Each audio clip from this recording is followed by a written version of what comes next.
बिस्मिल्लाहिर्रहमानिर्रहीम। अवल अल्लाह अलीम आला अलम जो धणी कादिर पंहिंजी कुदरत सी कायम आहे कदीम वाली वाहिद वहदहू राज़िक रब रहीम सौ साराह सचो धणी चई हमद हकीम करे पाण करीम जोड़ू जोड़ जहान जूं।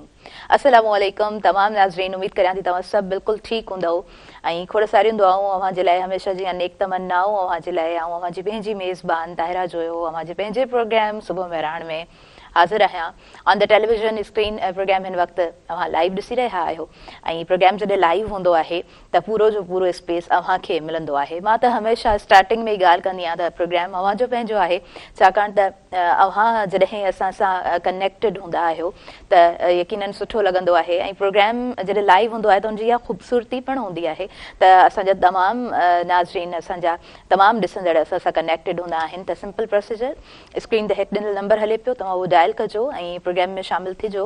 अॼु जे प्रोग्राम जे टॉपिक ते जेकॾहिं ॻाल्हायां त टॉपिक ॾाढो सुठो आहे। असांजे प्रोग्राम में एजुकेशनिस्ट हिकु तरफ़ मौजूदु आहिनि ऐं हिकु तरफ़ असांजे प्रोग्राम में सिंगर मौजूदु आहिनि ऐं ॿ शयूं जॾहिं गॾु साम्हूं प्रोग्राम में ईंदियूं आहिनि त मूंखे ॾाढो सुठो लॻंदो आहे त हिकु तरफ़ असां एजुकेशन जी ॻाल्हि करे रहिया हूंदा आहियूं। दुनिया ख़बर न आहे किथे खां किथे पहुची वई आहे। असां वटि यकीनन उहे सभु फील्ड्स आहिनि, पर उनजो कंपैरिज़न मां चवां थी उन ते कोन था वञूं, पर हा इन ते ज़रूरु ॻाल्हाईंदासीं त असां जिथे मौजूदु आहियूं, जेके जेके असां वटि इदारा हलनि पिया उते कमु कीअं पियो हले ऐं इन ते ॻाल्हाइणु बहितर बि रहंदो त कमु कीअं हलणु खपे। ऐं कंपैरिज़न जी ॻाल्हि मूं इन जे लाइ कई त उन ते नथा कयूं, छो त इहे ॻाल्हियूं मुंहिंजे प्रोग्राम में जॾहिं बि एजुकेशनिस्ट मौजूदु हूंदा आहिनि त थींदियूं आहिनि। सो का मैजिकल रेसिपी असां वटि न आहे त असां उहो सॼो प्रोसीजर खणी हिते फिट कयूं या असां उन कैलेंडर खे खणी अची हिते फिट कयूं, एजुकेशनल कैलेंडर खे, ऐं उन परफेक्शन सां असां जेको आहे सो जीअं दुनिया में फिनलैंड, इंग्लैंड, थाईलैंड जिथे असां ॾिसूं था त उहो सॼो सिस्टम हिते असां उन तरीक़े सां त उन रैपिड वे में फिट न करे सघंदासीं।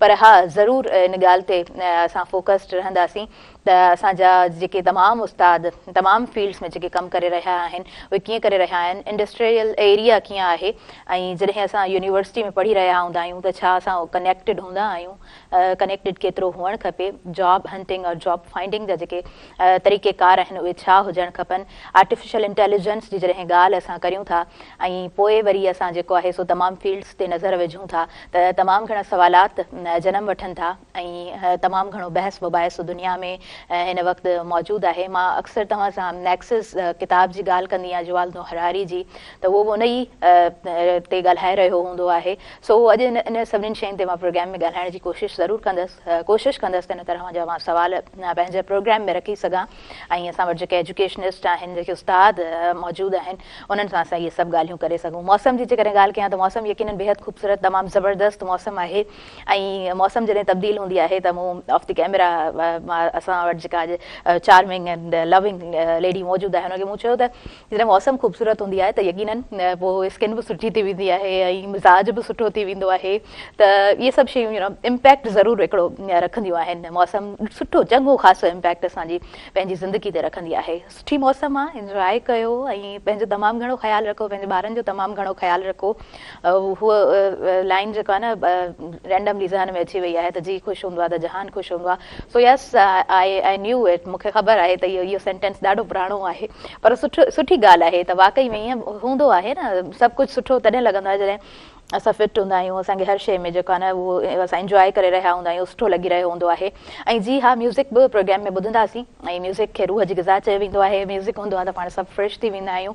इंस्ट्रूमेंटल म्यूज़िक मूंखे ॾाढो सुठो लॻंदो आहे, ख़ूबसूरत लॻंदो आहे। को बि कमकार कंदा आहियूं या आर्ट जी फील्ड सां, जीअं कुझु ॾींहं पहिरीं तव्हां सां मुंहिंजी ॻाल्हि थी त थोरो टाइम हुन तरह मुंहिंजो स्पेंड जॾहिं थींदो आहे त मूंखे ॾाढो सुठो लॻंदो आहे। मेडिटेशन जे वक़्तु इंस्ट्रूमेंटल म्यूज़िक बेहदि ख़ूबसूरत लॻंदो आहे। जॾहिं तमामु स्टूडेंट सां गॾु मां मौजूदु हूंदी आहियां ऐं तमामु जा तमामु यूनिवर्सिटी सां, कॉलेजिस सां जेके लिंक में स्टूडेंट हूंदा आहिनि उन्हनि खे जॾहिं सेशन ॾेई रहिया हूंदा आहियूं, पोइ विच में जॾहिं मेडिटेशन हूंदी आहे ऐं उहो म्यूज़िक हूंदो आहे त यकीनन असां जेको आहे सो पीस बि उन पीस में हूंदा आहियूं ऐं उहे सभु शयूं जेको आहे ख़ूबसूरत तरीक़े सां असां महसूसु करे सघंदा आहियूं। पंहिंजे पाण खे वक़्तु ॾियणु उनजे लाइ बि बेहदि ज़रूरी आहे। तव्हां जेको आहे सो किथे न किथे तव्हां उन सुकून खे तलाश करियो। सो यस, म्यूज़िक ॾाढो सुठो ऑप्शन आहे असां वटि। नाज़रीन, अॼु जे हिन प्रोग्राम में सुबुह मेहरान में भरपूर सहकार जी मौजूदु आहे।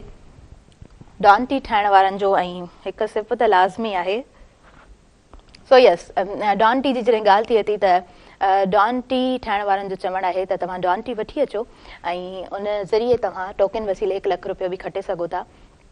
गॾो गॾु भरपूर सहकार मौजूदु आहे हिन प्रोग्राम में। सुबुह महिराण में गाला बिस्किट्स जो ख़ालिस बेज़े ऐं कणिक सां तयारु थियल बहितरीन ज़ाइके वारो बिस्किट, मुंहिंजे देश जो बिस्किट गाला। सो यस, डॉन टी गॾु हलंदी रहंदी ऐं चांहि मां महसूसु थींदा रहंदासीं। गॾो गॾु आयल जेके मुअज़्ज़िज़ महिमान आहिनि उन्हनि जे इंट्रोडक्शन जी तरफ़ आऊं अॻियां ज़रूरु वधणु चाहींदसि। इन तरफ़ नज़र वञे थी त आऊं पहिरीं चई चुकसि त ॾाढियूं चार्मिंग, लविंग, ग्रेसफुल लेडी मूंसां गॾु मौजूदु आहिनि, साइमा इकराम साहिबा।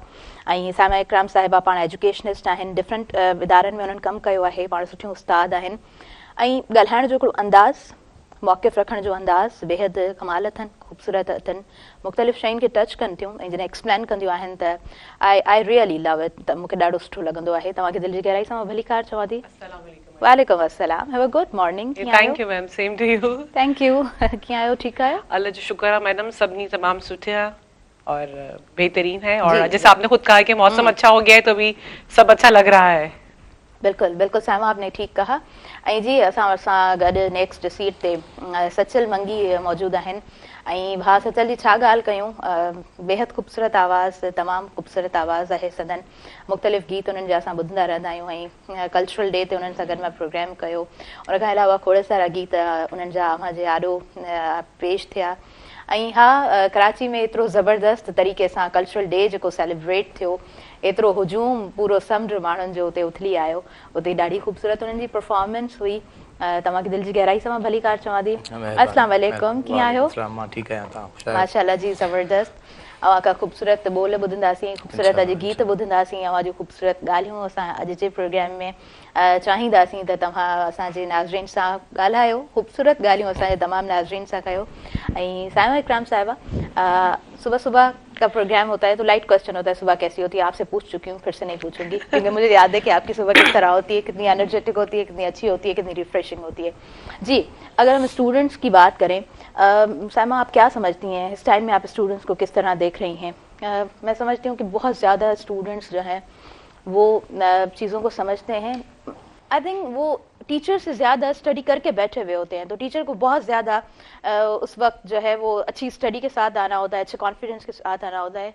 आप क्या कहना चाहेंगी? मैडम, इसमें ये है कि स्टूडेंट्स जो हैं सॉरी स्टूडेंट्स जो हैं बस जो भी पढ़ाने वाला है या जो भी ट्रेनर है उसको माइंड में एक चीज़ रखनी चाहिए, वो ये होती है कि जो स्टूडेंट है वो मुझसे नेक्स्ट जनरेशन है।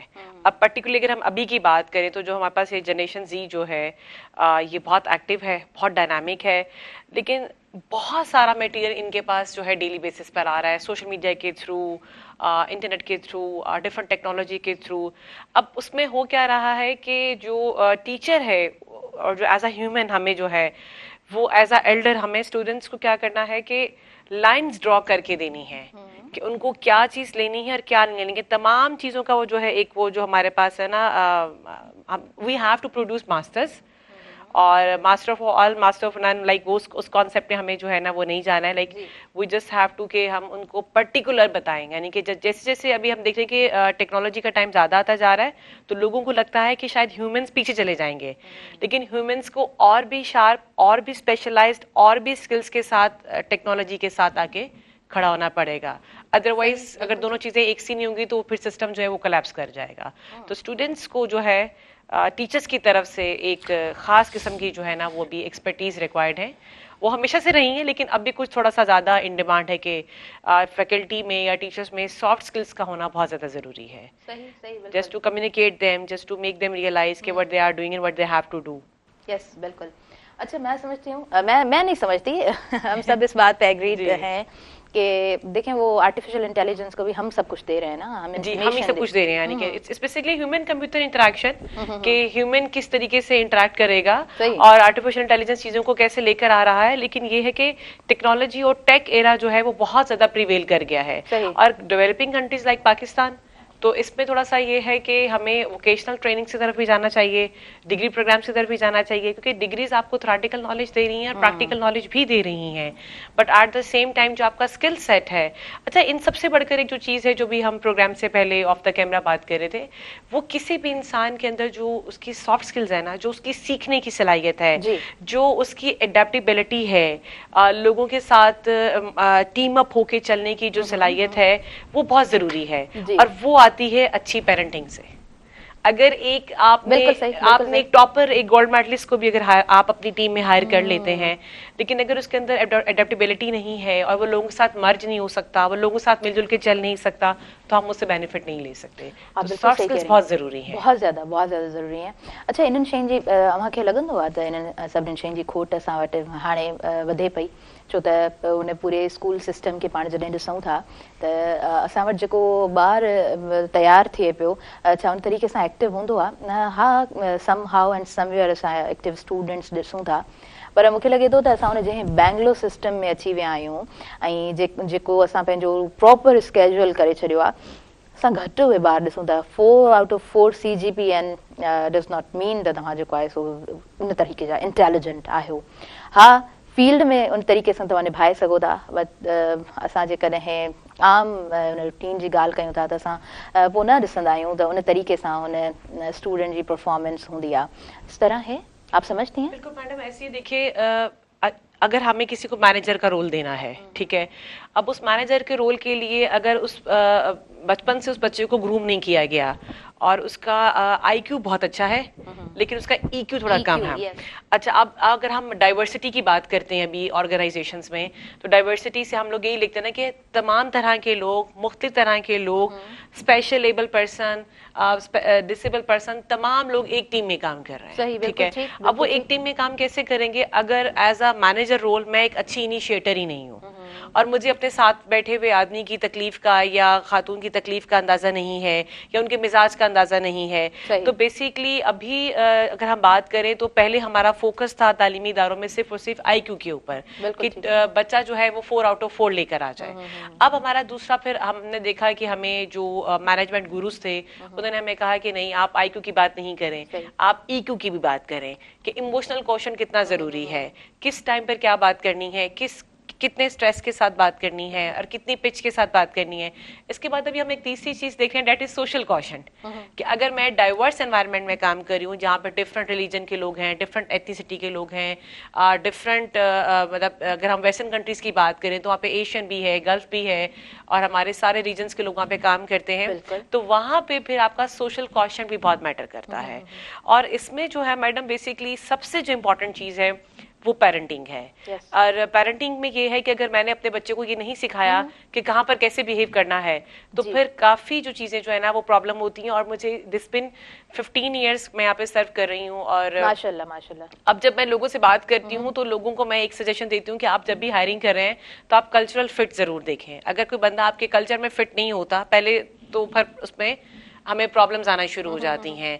और आप देखिए कि जो भी आपने बात की थी, हम लोग बात कर रहे थे डिस्कशन में स्टूडेंट्स के डिसिप्लिन के हवाले से, तो अभी स्टूडेंट्स को आप देखिए कि पेरेंट्स को थोड़ा सा फिल्टर लगाना चाहिए कि वो सारी रात मोबाइल यूज करते हैं, ठीक है, और फिर सुबह में आके क्लास में बैठ जाते हैं। और ये हमारे कोलीग्स में भी इशू है। इवन किसी सरकारी आप दफ्तर में चले जाएं, किसी निजी शोबे में चले जाएं, आपको जिस शख्स से बात करनी है ना, पहले आप उसको सलाम करेंगी, उसकी तबीयत पूछेंगी, फिर आप उसको बोलेंगी कि मैं इस काम के सिलसिले में आई हूँ, वो बोलेगा जी, मीन्स कि उसको मोबाइल से बाहर आने के लिए जो है ना 5 से 7 मिनट लग रहे हैं। बिल्कुल सही तो ये जो हमने जो चीजें है ना, थोड़ा सा ये, अब ये चीज मुझे मेरी देखिए इदारे ने अच्छा बंदा सेलेक्ट कर लिया, उसको जॉब पर बिठा दिया, सब कुछ हो गया, लेकिन अब यहाँ पे थोड़ा सा जो है ना उसकी बंदे की पर्सनल ग्रूमिंग मैटर करेगी कि मुझे कहाँ पर क्या डेफिनेटली कि मुझे कौन सा रोल प्ले करना है। तो बेसिकली जो हमारे अपनी आइडेंटिफिकेशन ऑफ रोल्स है ना, as a employee, as a student, as a kids, as a good human, तो मुझे लगता है कि अभी डेवलपिंग कंट्रीज में जो बहुत ज्यादा काम करने की जरूरत है हमारे एजुकेशन सेक्टर में,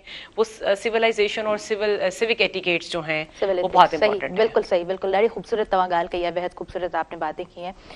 ॾाढो ज़रूरी हूंदो आहे पेरेंट्स जो हिकिड़ो इम्पॉर्टेंट रोल रहे थो ज़रूरी हिन लिहाज़ खां हूंदो आहे त मां हमेशह इहा ॻाल्हि कंदी आहियां त थोरो वक़्तु खपंदो आहे तव्हांजे ॿारनि खे तव्हांजी उन अटेंशन जे लाइ कुझु लिमिटेड वक़्तु आहे छो त उहो जॾहिं फेज़ गुज़री वेंदो आहे त पोइ तव्हांजा जेके ॿार आहिनि उहे यकीनन को न को पाथ ॻोल्हे वठंदा आहिनि जेकॾहिं पेरेंट टाइम न पियो ॾिए त डेफिनेटली कल्ह जे प्रोग्राम में बि इहा ॻाल्हि थी त मूं कल्ह बि चयो त ज़ाहिरी ॻाल्हि आहे ॿार खे जेकॾहिं घर में टाइम न मिलंदो त उहो ॿाहिरि हिकिड़ो स्पेस ॻोल्हींदो ऐं जिते ॿाहिरि हुनखे फील थींदो त हीअ मुंहिंजे लाइ कंफर्ट ज़ोन आहे त पोइ हू घर में अची छाजे लाइ डिस्कस कंदो पोइ हाणे सोचण जी ॻाल्हि आहे त हुनजी पर्सनैलिटी ते उहे सभु शयूं केतिरो इम्पैक्ट रखंदियूं या उहो आउटपुट जॾहिं ॾींदो त उहो छा ॾींदो यस असां अॻियां वधंदासीं सचल मंगी असांजा भाउ असां सां गॾु आहिनि सो अदा सुबुह जो प्रोग्राम आहे ऐं मां पुछणु चाहींदसि त हिकिड़ो त राति जो महफ़िलूं थींदियूं हूंदियूं पर छा रियाज़ हुन तरह हूंदो आहे सुबुह जो रूटीन में हूंदो आहे? हा महफ़िलूं वग़ैरह आमतौर घटि पियो कयां छो त माना स्टूडियो आहे उन करे इलाही टाइम सॼो स्टूडियो में ई हलियो पियो वञे ऐं बाक़ी रियाज़ हींअर बि करे आयो आहियां। अच्छा सवेर उथंदो आहियां ॿारहाड़ियुनि जा माण्हू आहियूं सवेर उथणु थींदो आहे शहरी माण्हू त देरि सां था उथनि सही त सुबुह जो रियाज़ करे वरी हेॾां अची वियुसि सही माना रियाज़ तक़रीबन रोज़ कंदो आहियां। सही ज़बरदस्त ज़बरदस्त छा टाइमिंग हूंदी आहे माना रियाज़ जी? हाणे आमतौर जेके उस्तादनि बुज़ुर्गनि मुतारिफ़ करायो आहे टाइम उहो सुबुह जो टाइम आहे सफ़ा माना 5-6 बजे सही पर इन टाइम ते ज़ाहिर आहे माण्हू नथो थी सघे 7-8 बजे उथी ईंदो आहे पोइ स्टूडियो ते अची रियाज़ करे वठंदो अच्छा ज़बरदस्त ज़बरदस्त तव्हां खां कुझु ॿुधंदासीं छा ॿुधाईंदो? इंशाअल्लाह अहमद खान मदोश जो कलाम आहे उहो ॿुधायां।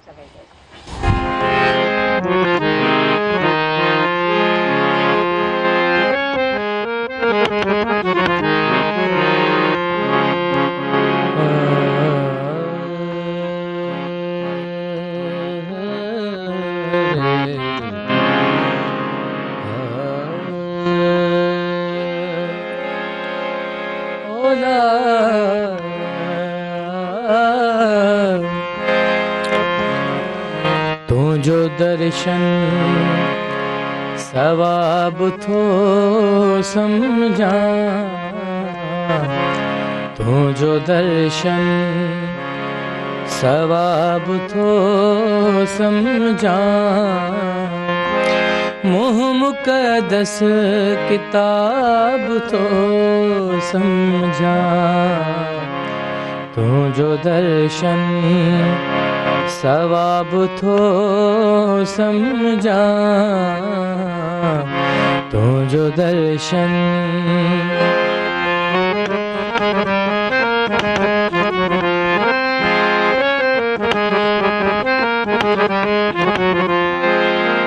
नेण तुझा हिजाब जा प्याला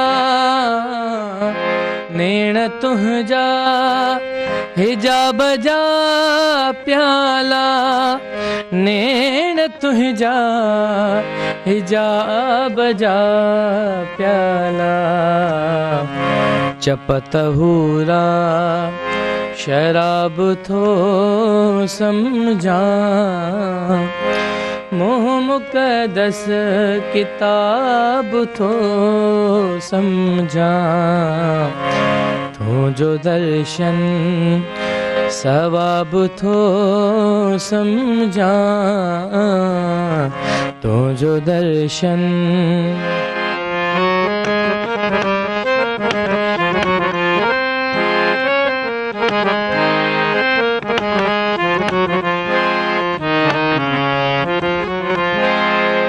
तो सिवा हिन जहान सारी खे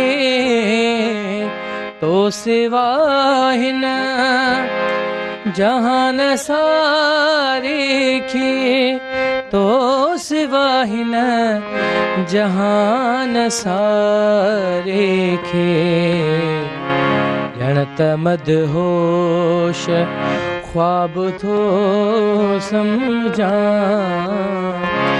मुँह मुक़दस किताब थो समझा तुझो दर्शन सवाब थो समझा तुझो दर्शन ख़ूबसूरत ख़ूबसूरत ॿोल ऐं बेहद ख़ूबसूरत आवाज़, अवां जो हिकिड़ो पंहिंजो अंदाज़ आहे, हिकिड़ो पंहिंजो स्टाइल आहे, ॾाढो ख़ूबसूरत। ऐं सिलेक्शन त मां हमेशह जेका ॻाल्हि तारीफ़ जोगी हुजे हुनजी तारीफ़ ज़रूरु करणु खपे। सो सिलेक्शन अदा जी हमेशह सुठी हूंदी आहे। सचल वंगी भाउ जो ॻाइणु बेहद ख़ूबसूरत आहे, अंदाज़ निरालो अथसि। ऐं जी असां वधंदासीं ब्रेक जी तरफ़। नड़ो ब्रेक आहे। डॉन टी ठाहिण वारनि जो भरपूर सहकार मौजूदु आहे ऐं डॉन टी वारनि जो चवणु आहे त तव्हां टोकन वसीले 1 लख खटे सघो था। सो कंहिं बि शॉप ते तव्हां वेंदव त तव्हांखे डॉन टी मिली वेंदी। ऐं गॾोगॾु भरपूर सहकार मौजूदु आहे गाला बिस्किट्स जो, मुंहिंजे देश जो बिस्किट गाला। नंढड़ो ब्रेक आहे, वरी कंटिन्यू कयां थी अवां जो पंहिंजो प्रोग्राम सुबुह मेहरान।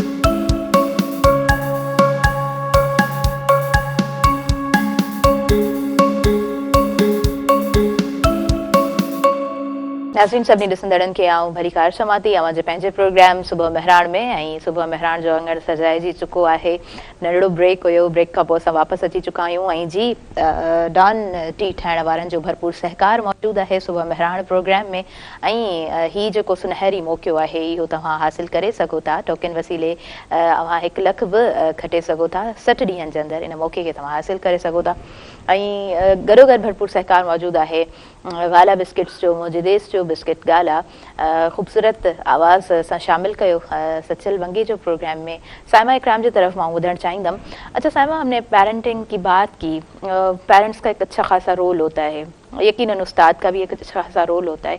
आप क्या समझती हैं कि पढ़ा तो रहे हैं, कोर्स वर्क तो सामने है, लेकिन हम उनको ट्रेन कैसे करें? बहुत अच्छा सवाल किया मैडम आपने कि ये बिल्कुल अब पढ़ाने का मैडम थोड़ा सा ये हो रहा है कि हमारे पास अभी भी बहुत मेहनत कर रहे हैं, साथी भी, इदारे भी, सब कुछ अपनी कैपेसिटी में रहते हैं, बहुत बेहतर जा रहे हैं। लेकिन थोड़ा सा प्रॉब्लम जो भी आ रहा है ना मैडम, वो आ रहा है, मुझे लगता है कि साइकोलॉजिकल प्रॉब्लम आ रहा है। और वो इस तरीके से आ रहा है कि जैसे आप घर में एक किसी भी जानदार को, पौधा है, उसको आप पानी देते जा रहे हैं, वो बढ़ता जा रहा है, पानी देते जा रहे हो, बढ़ता जा रहा है। लेकिन पूरे पार्क में वो पौधा बिल्कुल अलग नजर आता है, जिसको माली ने एक शेप में सेट किया होता है। कहीं वायर लगाई होती है, कहीं धागा लगाया होता है, कहीं स्टिक लगाई होती है। वो प्रॉपर गार्डनिंग के मैनर्स के साथ जब उसको हम बनाते हैं तो एक खूबसूरत सी वॉल तैयार हो जाती है। एक बहुत यूनिक सा हमारे पास जो है ना छांड के साथ एक बड़ी अच्छी चीज बन जाती है। तो इंसान भी जो है वो तो अशरफुल मखलूकात है। अब प्रॉब्लम ये आ रही है मैडम, सुबह 8 बजे उठे, ठक ठक ठक ठक यूनिवर्सिटी, ठक ठक ठक क्लास, घर, कैफेटेरिया, इसके बाद कोई इंटर्नशिप पे चला जाता है, कोई ट्यूशन्स लेने चला जाता है। लेकिन इस सारे में मुझे लगता है कि इंसानों के साथ बॉन्ड जो है ना वो बहुत कम हो रहा है। बच्चों का अपने पेरेंट्स के साथ बॉन्ड कम हो रहा है। सही। पेरेंट्स को लगता है, माँ को लगता है कि एक दिन में 6 खाने और अच्छे से अच्छा खाना बना के बच्चों को खिला दूंगी तो मेरी ड्यूटी पूरी हो जाएगी। अच्छा, फादर को लगता है कि डबल जॉब कर लूंगा, ज्यादा कमा के ले आऊंगा तो बच्चे को महंगी तालीम दिला दूंगा। अच्छा, अब असातिज़ा को ये लगता है कि हमने इनसे, चूंकि इदारे को लगता है कि हमने इनसे पैसे वसूल किए हैं तो हमने इनको सब चीजें देनी है। लेकिन वो जो आप सब चीजें दे रहे हैं मतलब एक जो भी प्रोडक्ट तैयार कर रहे हैं, हर प्रोडक्ट का एक स्टैंडर्ड होता है और उसका एक तरीक़ेकार होता है। तो मुझे ये लगता है कि जो भी स्टूडेंट्स हैं ना, जब वो ग्रेजुएट्स होकर इदारे में आ रहे हैं ना, तो ह्यूमन इंटरेक्शन कम होने की वजह से और पेरेंट्स की या बड़ों की या साथी की उनके साथ बातचीत कम होने की वजह से क्या प्रॉब्लम आ रही है कि वो एक अच्छा प्रैक्टिकल ह्यूमन बीइंग नहीं बन पा रहा। देखिए, अच्छा इंसान तो वही है कि जिसके साथ दाएं बाएं लोग कंफर्टेबली बैठ सकें, ठीक है। अब हो ये रहा है कि अच्छा इनिशिएटर नहीं बन रहा, अच्छा कोऑर्डिनेटर नहीं बन रहा, अच्छा कम्युनिकेटर नहीं बन रहा। लेकिन वो जो हम बात करते हैं कि गोल्ड मेडलिस्ट भी है और सीजीपीए जो है ना 4 आउट ऑफ 4 है, तो आप कितना भी महंगा हर जगह ये चीजें तो काम नहीं काम आती हैं। आप कितनी भी महंगी चीज खरीद लें, लेकिन अगर वो आपकी बॉडी के अकॉर्डिंग फिट नहीं है तो आपका उसको पहनने ओढ़ने को दिल नहीं चाहिएगा। तो सेम ये जो भी हम लोग डिस्कशंस वगैरह हमारी होती रहती हैं कि अब आपने पढ़ा तो दिया, अब नेक्स्ट स्टेप क्या होगा, टू फाइंड अ जॉब।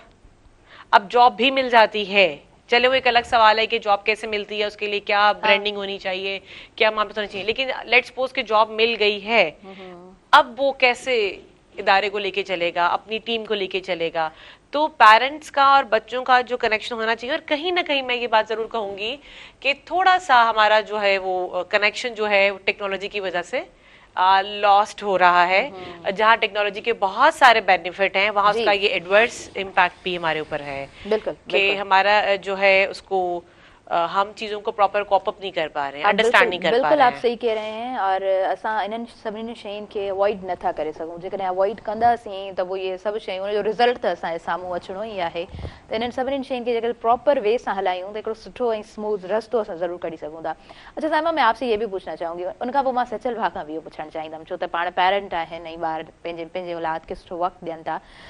बच्चों के साथ पेरेंट्स का रवैया किस तरह होना चाहिए? वही बात ना, आपने एक बात की कि हमें साइकोलॉजी को अंडरस्टैंड करना होगा। पेरेंट कैसे करे वो साइकोलॉजी को अंडरस्टैंड? अच्छा देखिए मैडम, इसमें ना याद आता है कि मेरा बेबी है, मैं अपनी ही बात करती हूँ, ठीक है, बेबी है, और अब जैसे वो बेचारा कुछ भी करता है ना, तो हम कहते हैं ABC जो भी बच्चे का नाम है, डोंट डू दिस। अच्छा वो फिर कहता है कि वो बेचारा कमरे से निकलता है तो टीवी लॉन्च में चला जाता है, ठीक है, टीवी लॉन्च में हम जैसे कहते हैं डोंट डू दिस, ये डेकोर नहीं छेड़ो, ये ऐसे नहीं करो, ये वैसे नहीं करो।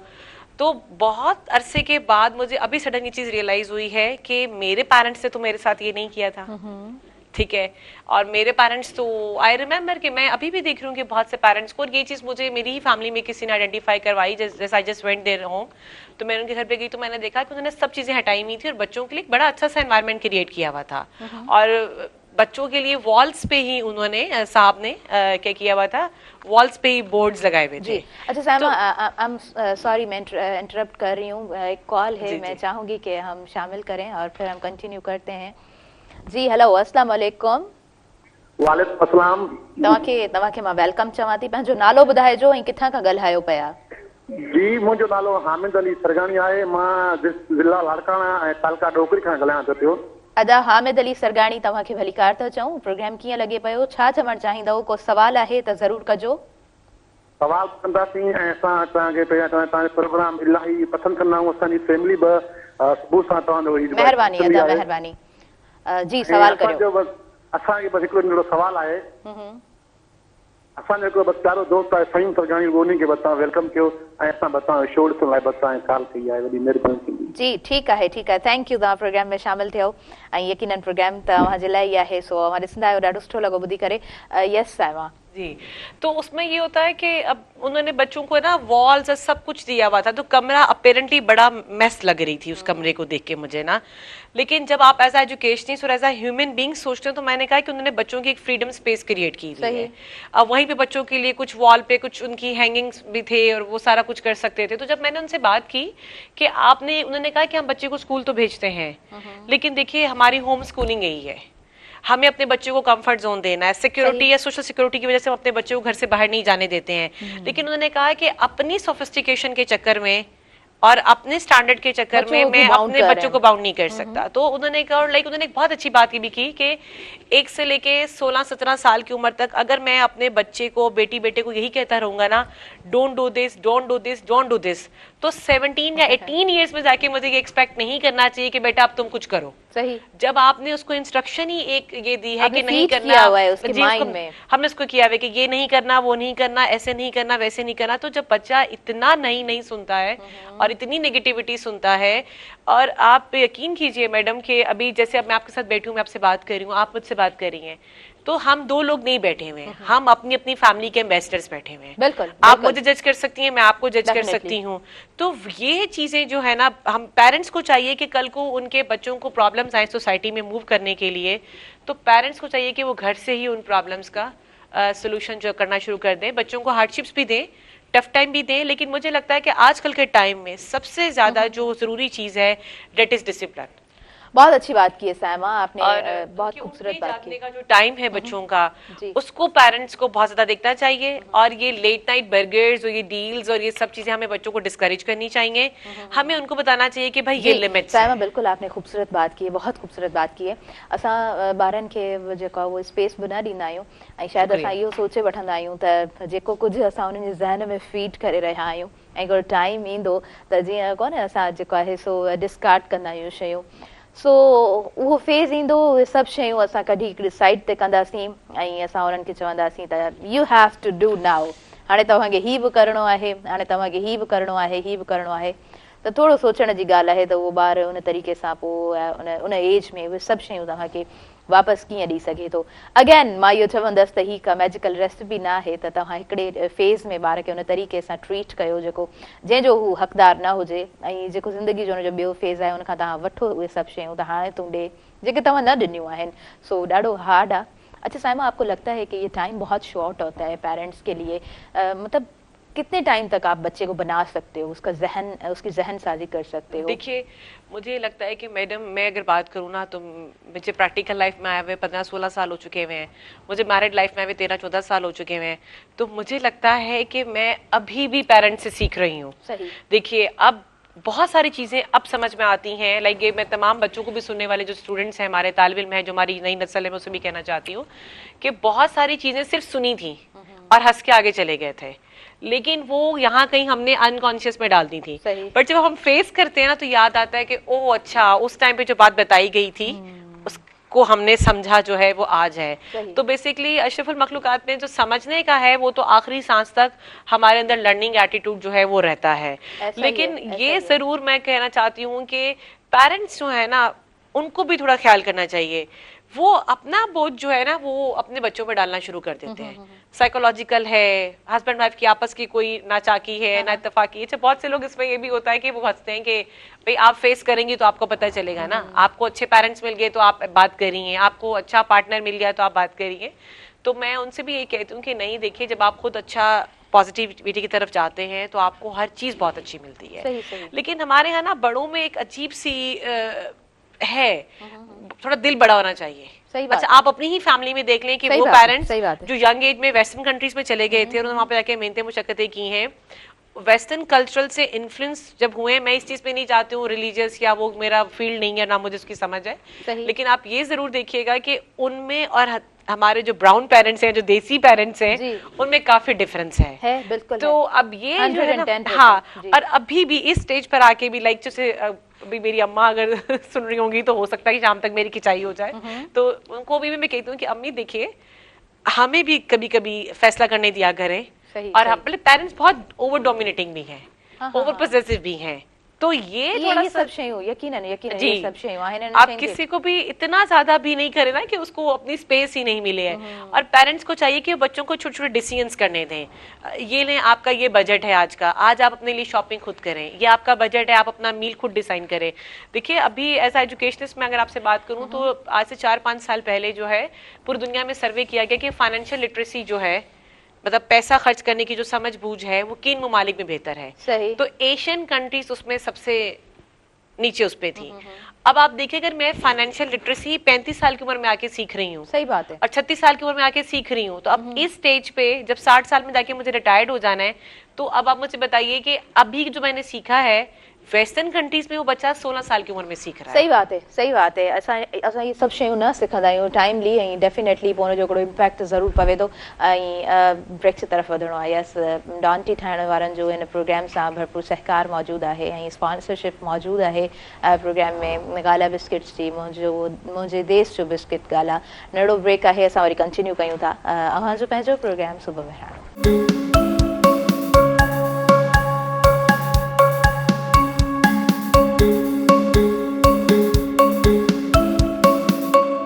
नाज़रीन, सभिनी ॾिसंदड़नि खे ॿीहर भली कार चवां थी सुबुह मेहरान प्रोग्राम में, जंहिंमें स्पॉन्सरशिप मौजूदु आहे डॉन टी ठाहिण वारनि जी, ऐं भरपूर गॾो गॾु स्पॉन्सरशिप मौजूदु आहे गाला बिस्किट्स जी, मुंहिंजे देश जो बिस्किट गाला। सो यस, चांहि गॾो गॾु असांजी हलंदी ऐं असां हींअर कुझु ॿोल ॿुधंदासीं, ख़ूबसूरत ॿोल। भाउ सचल मंगी मौजूदु आहे। अदा हाणे छा ॿुधाईंदो? शेख याज़ो कलाम है। अच्छा, ज़बरदस्त ज़बरदस्त।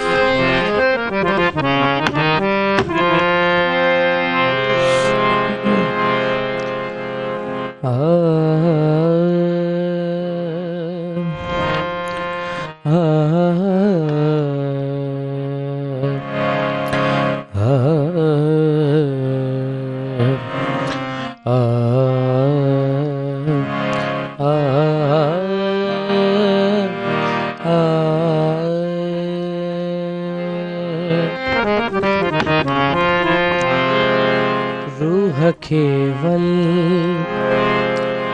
जियां वकोड़ियो थी रूह खेवल जियां वकोड़ियो थी जी असांजी छात जोड़ियो थी रूह खेवल जियां वकोड़ियो थी रूह खेवल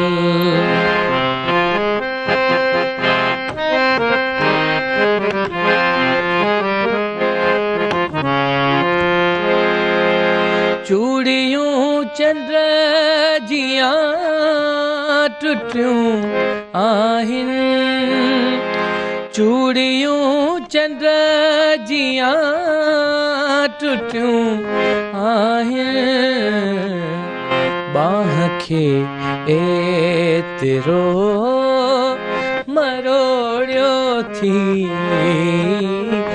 जी असांजी छात जोड़ियो थी रूह खेवल जियां वकोड़ियो थी रूह खेवल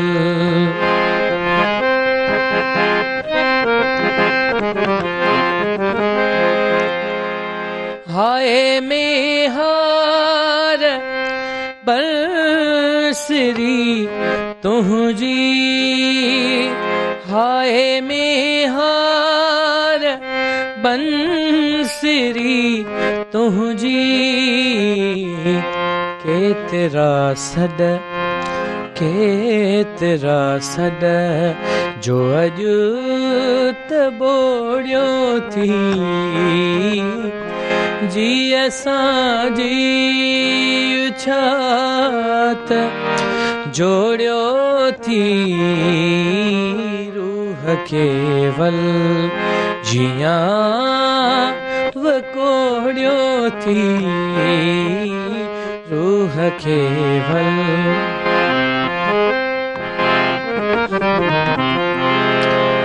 प्यार खां को नथो मुड़ी अॼु भी प्यार खां को नथो मुड़ी अॼु भी प्यार खां को नथो मुड़ी अॼु भी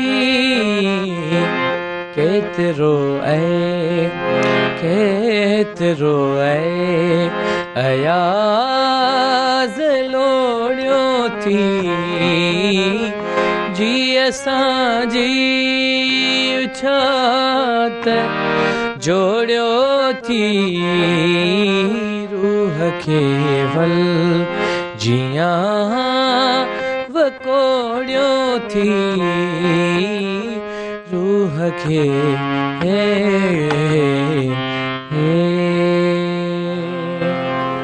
ख़ूबसूरत जेॾी ख़ूबसूरत शाइरी आहे एॾो ई ख़ूबसूरत अंदाज़ सां तव्हां उनखे ॻायो बि आहे ऐं शेख अयाज़ जी उन सिटरुनि मां सरजंदड़ इहे ख़ूबसूरत जेके सिटरूं आहिनि यकीन दिलि ते हिकु असरु रखनि थियूं शेख अयाज़ खे जेतिरो बि मूं पढ़ियो आहे न मूंखे उनजी शाइरी बेहदि ख़ूबसूरत लॻंदी आहे ऐं हिकिड़ो उनजो फेज़ हुयो लाइफ जो जंहिंमें उन तरह जी शाइरी कई त उहा मक़बूल वई ऐं क़ाबिल तारीफ़ पिणु आहे असां वटि शेख अयाज़ मेलो बि लॻण वारो आहे यकीनन सभु ॾाढा एक्साइटेड हूंदा हुनजे लाइ ऐं यस मां तव्हां खां पुछणु चाहींदसि त अव्हां जी जेका हींअर रिसेंटली परफॉर्मेंस रही कराची में उनखे कीअं ॾिठो अव्हां कीअं शेयर कंदव असां सां पहिरियों भेरो एतिरी वॾी जेको आहे आवाम में मूं परफॉर्म कयो आमतौर शादियुनि वग़ैरह ते वञणु थिए थो त उते एतिरी ख़ल्क़ न हूंदी आहे ऐं हीअ ॼण सिंधी ईद वारो माहौल हुयो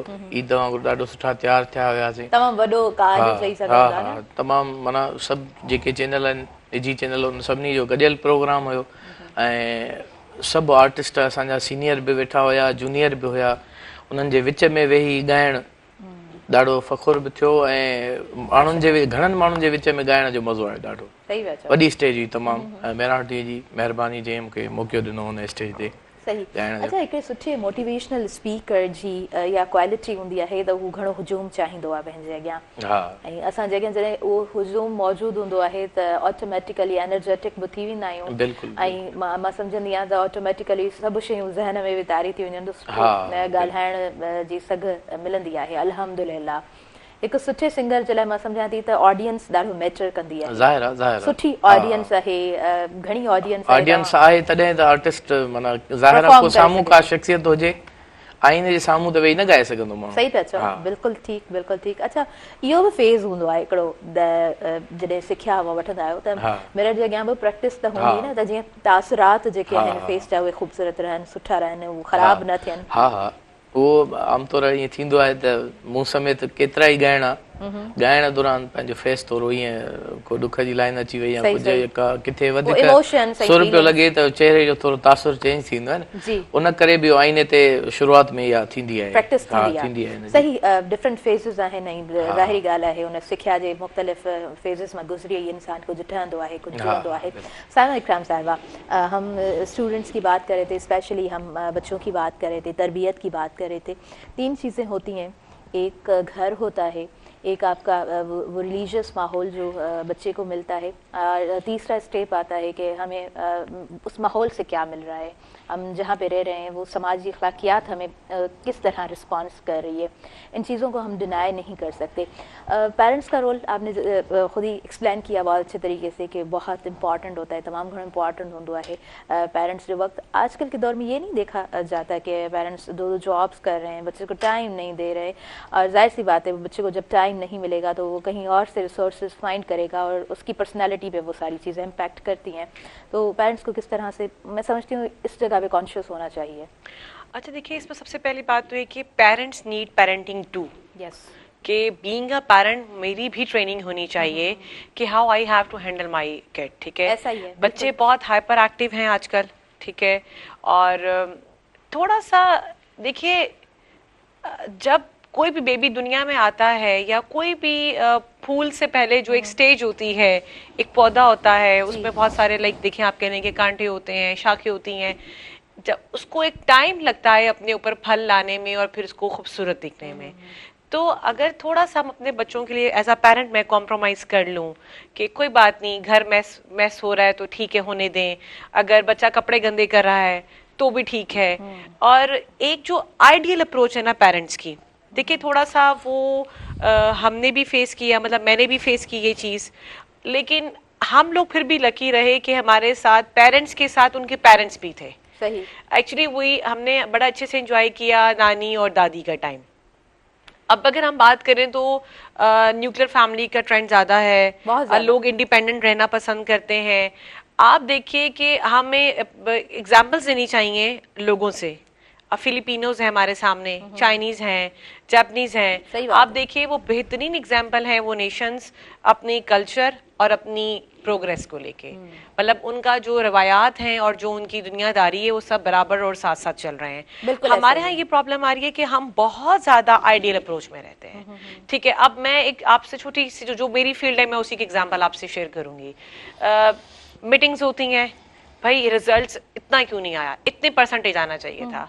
तो मैं हंसते हुए अक्सर वहाँ पे ये कह देती हूँ कि जब एडमिशन के टाइम पे मेरे पास 45 नंबर वाला भी आया, 65 नंबर वाला भी आया, 100 में से 100 वाला भी आया, 80 में से 80 वाला भी आया, तो अभी आप क्यों ये एक्सपेक्ट कर रहे हैं कि यहाँ पे फीस भर के और यहाँ पे टीचर्स को पे करके तो सब 100% ले आएंगे?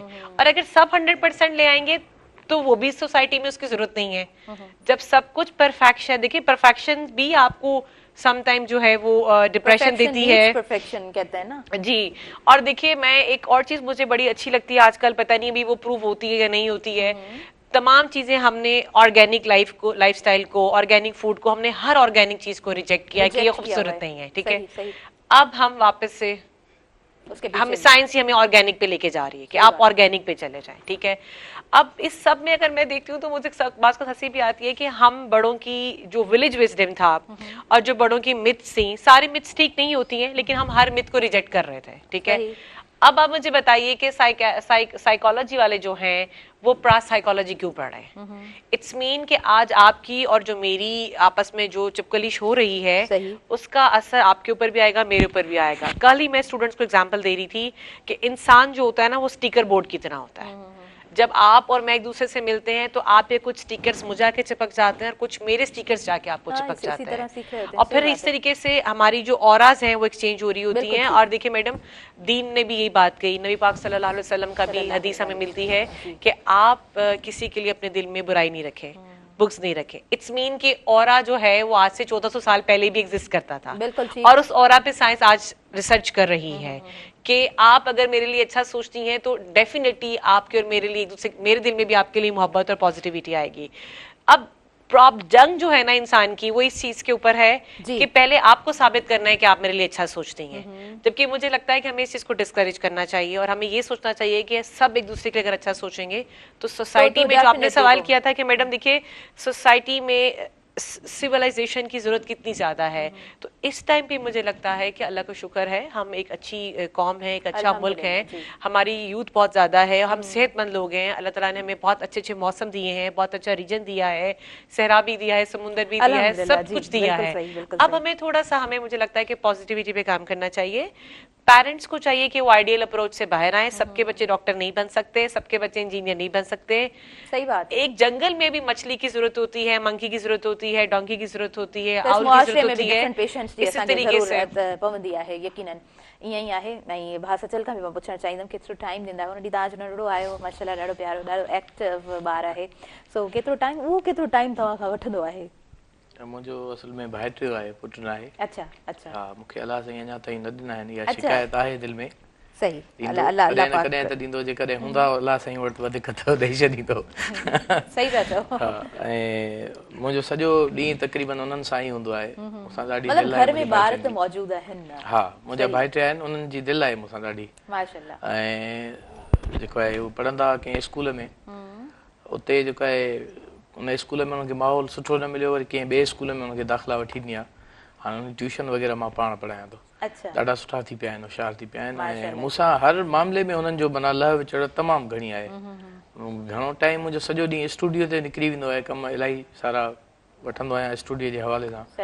त ॿार उते स्टूडियो ते बि अची था वञनि, घर जे भरिसां स्टूडियो आहे, बसि उहो स्टूडियो जो दर वॼाए ऐं हलिया ईंदा आहिनि स्टूडियो में। उहो सम्झंदा हूंदा न त हिते असांजी जेका डिमांड आहे उहा उनखे गौर कयो वेंदो, उन्हनि खे मिले थी करणी। हा सही। ऐं स्पेस आहे त असां कुझु चई सघूं था, ऐं ॿार इहो ई शायदि घुरंदा आहिनि त उन्हनि खे हिकिड़ो स्पेस खपे, उन्हनि कंफर्ट ज़ोन खपे। साइमा, अगर हम थोड़ा असां जेको आहे न कल्चरल बैरियर्स भी त असां वटि आहिनि न, मां थोरो ॻाल्हाइणु चाहींदमि। आपने पंजाब में अच्छा वक्त गुजारा है और मोस्टली हम ये माना जाता है कि पंजाब के जो स्टूडेंट हैं दे आर मोर एक्टिव, तो इसके पीछे कुछ वजूहात हैं, आप समझती हैं? अच्छा देखिए मैडम, हमारा जो माशाल्लाह जो हमारी पूरा जो अगर पाकिस्तान की बात की जाए तो मुझे बलूचिस्तान का कभी एक्सपोजर नहीं रहा, लेकिन बाकी सूबों का एक्सपोजर रहा। और उसमें मैं ये कहती हूँ कि मैडम मुझे लगता है कि जो एनवायरनमेंट है ना सोसाइटी का, वो बच्चों पर और यंग पे और यूथ पे इम्पैक्ट करता है। और बाकी तो मुझे लगता है कि अगर हम बात करें कि अल्लाह ताला की तरफ से जो IQ और EQ दिया गया है तमाम इंसानों को, वो बराबर है। बात करना चाहूंगी कि पेरेंट्स ज्यादा फ्रैंक होते हैं, ज्यादा कॉन्फिडेंट होते हैं, वो बच्चों जी असल में क्या है कि मैडम थोड़ा सा मुझे लगता है कि अगर हम मोबिलिटी लोगों में ज्यादा होती है और शायद पंजाब के कल्चर में एडेप्टेबिलिटी थोड़ी ज्यादा है, लोग एक दूसरे की स्पेस का थोड़ा ज्यादा ख्याल करते हैं। और देखिए उसके पीछे मैडम एक बड़ी लॉजिकल रीजन है, इसमें मैं ये नहीं कह सकती हूँ कि यहाँ रहने वाले लोग मेरा ख्याल नहीं करते हैं, वहाँ रहने वाले लोग ख्याल करते हैं। देखिए पंजाब माली तौर पे बाकी सूबों से थोड़ा बेहतर है। तो देखिए सोशो और इकोनॉमिक की दोनों इशू साथ साथ चलते रहते हैं ना। मैं अच्छा लाइफस्टाइल गुजारना चाहती हूँ लेकिन मेरी इकोनॉमिक्स मुझे सपोर्ट नहीं करती है। तो बाकी सूबों में थोड़ा सा मुझे लगता है कि जॉब अपॉर्चुनिटीज और थोड़ा सा जो है इकोनॉमिक इश्यूज हैं, जिसकी वजह से लोग थोड़ा सा वहाँ के लोग थोड़ा सा प्रिविलेज हैं, तो अगर वो जैसे प्रिविलेज हैं तो थोड़ा वो बेहतर बिहेव करते हैं। और यहाँ अगर हम बात करें बाकी सूबों में तो वहाँ पे थोड़ा सा चूंकि लोगों के बजटरी कंस्ट्रेंट हैं, माली मसाइल थोड़े ज्यादा हैं इन सूबों में, तो फिर उस चीज का असर तो डेफिनेटली आता है। सही बात है, और सही बात है। देखिए मनी से इनकार नहीं किया जा सकता, मटेरियलिस्टिक अप्रोच से इनकार No नहीं doubt, किया जा no सकता, और ये लाइफ ब्लड बन जाता है कभी कभार हमारे लिए जो है। लेकिन ये है कि बेसिक नेसेसिटीज ऑफ लाइफ जो हैं वो अल्लाह ताला से दुआ है सुबह सुबह के सबकी पूरी हो। आमीन जी, तो आमीन। जो ये इकोनॉमिक कंडीशंस हैं उन्होंने थोड़ा सा डिफरेंस मुझे भी लगता है कि क्रिएट किया जी हुआ जी है। साइमा, बिल्कुल बिल्कुल आपने सही बात की है। अच्छा जी, असां वधीक कुझु शयूं आहिनि जिन ते मां डिस्कस ज़रूरु करणु चाहींदमि, ऐं ख़ासि तौर ते तमामु स्टूडेंट्स जे लाइ आहिनि, तमामु यूथ जे लाइ आहिनि।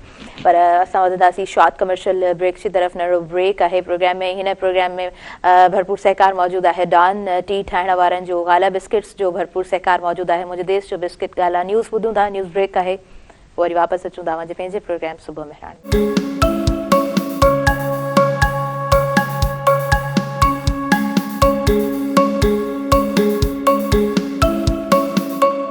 नाज़रीन सभिनी ॾिसंदड़नि खे भलीकार चवां थी अवांजे पंहिंजे प्रोग्राम सुबुह मेहरान में।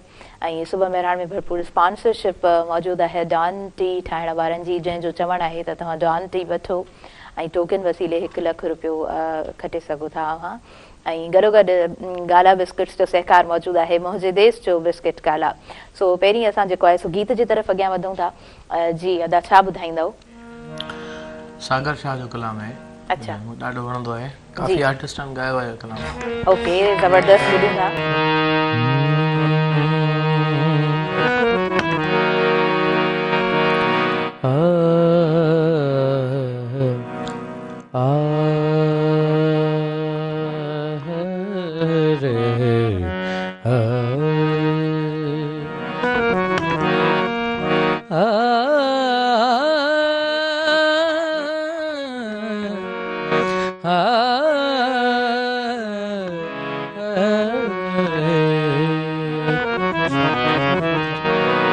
मां बि केॾो पहिरीं चरियो आहियां, तुंहिंजे सद ते वरी वरियो आहियां, तुंहिंजे सद ते वरी वरियो आहियां।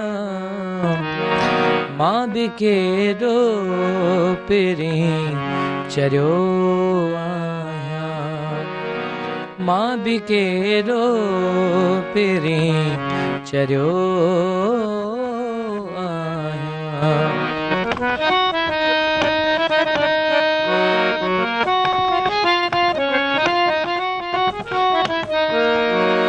जीअं गरदो लूणु पाणीअ में, जीअं गरदो लूणु पाणीअ में, राति अहिड़ीअ तरह गरियो आहियां, तुंहिंजे सद ते वरी वरियो आहियां, तुंहिंजे सद ते वरी वरियो आहियां। मां बि केॾो पहिरीं चरियो आहियां।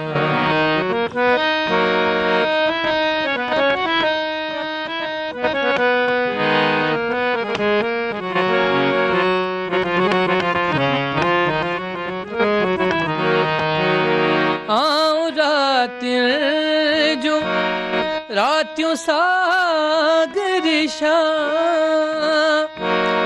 आऊं रातियुं जो रातियूं सागर शाह, वेही ॾींहं सां गॾु भरियो आहियां, तुंहिंजे सद ते वरी वरियो आहियां, तुंहिंजे सद ते वरी वरियो आहियां। मां बि केॾो पहिरीं चरियो आहियां, मां बि केॾो पहिरीं चरियो आहियां, तुंहिंजे सद ते वरी वरियो आहियां, तुंहिंजे सद ते वरी वरियो आया मां भी केॾो पेरे चरियो आया। आहे थोड़ो मज़ा आहे आइटम। न सुठो सुठो आहे, कंपोजिशन ॾाढी लाजवाब, सुठो ऐं बोल सुठा आहिनि, ऐं ख़ूबसूरत तरीक़े सां परफॉर्म बि अवां कया। लाइव कॉलर आहिनि, उन्हनि खे मां शामिल करणु चाहियां थी। हेलो, अस्सलाम वालेकुम। वालेकुम सलाम रहमतुल्लाहि व बरकातहू। जी, तव्हांखे भलीकार असां चऊं था, कीअं आहियो, ख़ुशि आहियो? खैर खैर अल्हम्दुलिल्लाह। मां मदीने में थो ॻाल्हायां, आज शम्स मीरजत। हा बिल्कुलु, मूं आवाज़ अवां जो सुञातो। अवां मदीने शरीफ़ मां ॻाल्हाए रहिया आहियो, प्रोग्राम खे ॾिसी रहिया आहियो, को सवाल आहे, कुझु चवणु चाहींदव? प्रोग्राम हले तो सुठो अल्हम्दुलिल्लाह। जी, अल्लाह साईं तव्हांखे ख़ुशि रखे। आमीन आमीन, थैंक यू। ईअं ई दुआऊं कंदा रहंदा कयो असांजे लाइ। तव्हांजी महिरबानी, तव्हां मदीने शरीफ़ मां कॉल करे ऐं असांजे प्रोग्राम खे साराहियो आहे। ऐं थोराईती आहियां प्रोग्राम जी तरफ़ जी। अल्लाह साईं तव्हांखे ख़ुशि रखे, साईं तव्हांजी टीम खे अल्लाह साईं तव्हांखे ख़ुशि रखे। और साईं उस्ताद खे चओ तो कलाम नओं ॿुधाए असांखे। जी हा, ठीकु आहे ठीकु आहे, ज़रूरु ॿुधाईंदासीं नओं कलाम तव्हांखे। Thank you once again. नहीं जी, असां प्रोग्राम की तरफ अगें वधूं था। साइमा इकराम साहिबा, आपसे मैं पूछना चाहूँगी, हम बात बच्चों पे ही कर रहे हैं, हाउस होल्ड पे बात कर रहे हैं, हम उनकी स्टडी तो ठीक है, पर ट्रेनिंग बेसिकली कीअं हुजणु खपे, उनखे कीअं वक़्तु ॾियणु खपे, उन्हनि जी मुकमल शख़्सियत जे लाइ, उन बाबति असांजी ॻाल्हि हले पई। सो हिकिड़ो क्वेश्चन करणु चाहींदमि ऐं अॻियां वरी पोइ कुझु ॿियनि शयुनि ते मां वधणु चाहींदमि। अच्छा, डिसीजन मेकिंग की जब बात होती है, ये नहीं देखा जाता कि पेरेंट्स में somehow and some वो डिक्टेटरशिप वाला जो रूल है वो कायम रहता ही है। जी, क्या कहना चाहेंगे इस हवाले से? बेसिकली मैडम, बीइंग पेरेंट जो है ना, मुझे चाहिए कि मैं लाइन ड्रॉ करके रखूं कि मेरा बच्चा जो है वो एक मुकम्मल नॉर्मल इंसान है, और एक्स्ट्रा मेरी तरफ से जो उसको ड्राइव करने की कोशिश की जाती है तो वो उस बच्चे के जहन पे बहुत ज़्यादा मनफी और मस्बत दोनों तरह के असरात देती है। अभी जैसे डिसीजन मेकिंग की आपने बात की, तो डिसीजन मेकिंग जो है वो लीडरशिप क्वालिटी के लिए बड़ी ज़रूरी होती है। एक अच्छे लीडर के लिए जो फैसला साजी है और सोच समझ के जो फैसला करने की ताकत है वो बड़ी इम्पॉर्टेंट होती है। तो जब मैं ये तय करूंगी कि मेरा बेटा खाएगा क्या, मेरा बेटा पहनेगा क्या, और मेरा बेटा ईद पर क्या लेगा, अपने बच्चे अपनी सालगिरह पे क्या करेगा, अपने दोस्त की सालगिरह पे क्या करेगा, तो छोटे छोटे जो हमारे मामलात हैं, अपने बच्चे की उम्र और उम्र के जिस हिस्से में है, जो छोटे छोटे मामलात हैं, उनका फैसला हमें चाहिए कि हम अपने बच्चों को करने दें। Let the baby grow. हमें चाहिए कि वो उसके ऊपर जो है ना वर्क करें और हम उनकी राय लें। अच्छा, और उनकी राय को भी हाँ या ना में हम इनकार नहीं करें, हम उनको एक मंतक के साथ, लॉजिक के साथ जो है वी शुड कम्युनिकेट देम। अच्छा, सबसे मुश्किल चीज़ जो मुझे लगती है हमारे मुआशरे में, हम आपस में बैठ के बात नहीं कर सकते। सही। वो हस्बैंड वाइफ है, वो पेरेंट्स हैं, वो सिबलिंग्स हैं, वो फ्रेंड्स हैं। एक हमारे यहाँ कॉन्सेप्ट होता है दूसरे की राय का एहतराम करना, और एक होता है इख्तिलाफ राय का एहतराम करना। जी, बिल्कुल। तो जो इख्तिलाफ राय है वो हम देखते हैं कि सोसाइटी में एग्जिस्ट नहीं करती है, और यही वजह है कि हम चाहते हैं कि बस ये मेरा काम है, मैंने डिसाइड कर लिया। सही कह रही हैं, और इसको जो है हम नहीं करेंगे। और थोड़ा सा मैडम, जो अगर मैं बात करूँ कि जो हमारी जनरेशन थी उनमें थोड़ा सा टेम्परामेंट थोड़ा बेहतर था। हाँ। वजह क्या थी मैडम कि हमारा स्कूल भी दूर था, कॉलेज भी दूर था, हम ना स्कूल को घर के करीब लेकर आए थे, ना स्कूल को सोसाइटी में लेकर आए थे, ना कॉलेज को सोसाइटी में लेकर आए हुए थे।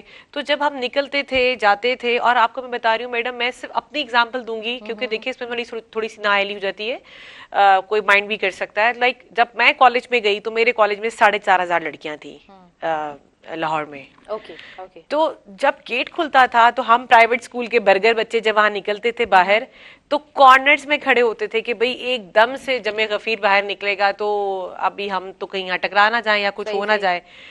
और लेकिन वहां पे जो पब्लिक स्कूल्स के बड़े बड़े बच्चे आए होते थे जो अंग्रेजी मीडियम से नहीं होते थे और सरकारी सेटअप से होते थे, लेकिन उनके स्कूल में भी 4-6 हज़ार का क्राउड आता था। सही। वो वहां पे बम भी फोड़ते थे, वो वहाँ पे छोटी छोटी शरारतें भी करते थे, उनको पीटी टीचर उनको वार्न भी करता था।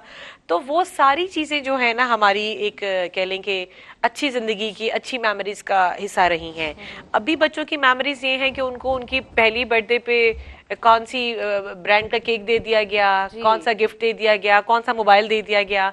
तो ये चीजें कहीं ना कहीं जो एक्स्ट्रा ऑर्डिनरी, जो मटेरियलिस्टिक और जो हमारी सोफिस्टिकेशन है, उससे बच्चों का बचपन थोड़ा सा डैमेज किया है। और जो हम यंग पेरेंट्स हैं, हमारा अपने बच्चों के लिए दिल इतना बड़ा नहीं है जितना हमारे पेरेंट्स का हमारे लिए बड़ा था, क्योंकि हमारे पेरेंट्स ने हमें कहा कि ये नहीं करना, वो नहीं करना, वो चीज हमारे अंदर आई। अब हमसे वो चीज हम अपने बच्चों में ट्रांसफर नहीं करें, हमें उसको स्टॉप लगा देना चाहिए। सही वो थोड़ो जेको आहे न इन बाबति सोचबो त शायदि सुठा रस्ता बि नज़र अचणु शुरू थी वेंदा। पर सुठी ऐं ख़ूबसूरत ॻाल्हि इहा थींदी जो तव्हां ख़ूबसूरत तरीक़े सां उन फैमिली खे, उन मैनेजमेंट खे उन वे में हलाए सघंदव जेको हक़ अव्हां बि रखो था ऐं जेको हक़ अव्हां जा ॿार भी रखन था। बिल्कुल जी। अच्छा, आर्टिफिशियल इंटेलिजेंस की मैं बात करना चाहूंगी साइमा आपसे। जब हम वो हाइप क्रिएट हो चुकी है ना आर्टिफिशियल इंटेलिजेंस, बहुत ज्यादा फील्ड्स हैं, फिर हमारी जो डिग्रीज हैं वो कहाँ काउंट होगी? ये ज्यादा क्वेश्चंस आते हैं, मैं आपसे सुनना चाहूंगी। जी अच्छा, देखिए मैडम, वही बात है कि डिग्रीज भी आ गई, टेक्नोलॉजी भी आ गई, दोनों पैरेलल चल रहे हैं तो बहुत बेहतर है।